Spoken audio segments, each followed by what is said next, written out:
ইসলাম কাউকে তাকফির করার, কাউকে তা কাফের বলার অবাধ ক্ষমতা দিয়ে দেয়নি। ইসলাম বলে দিয়েছে এই কাজ করলে কাফের হবে সেটা বলতে।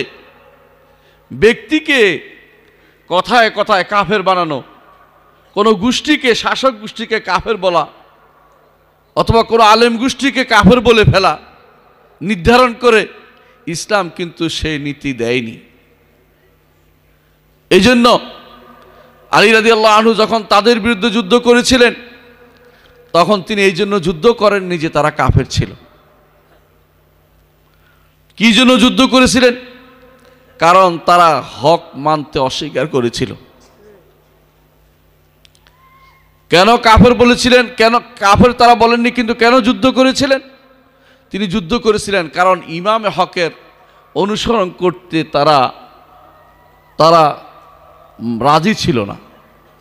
ইমামে হকের বিরুদ্ধে তারা দাঁড়িয়েছিল, আলাদা হয়ে গিয়েছিল, মুসলিম উম্মত থেকে আলাদা হয়ে গিয়েছিল।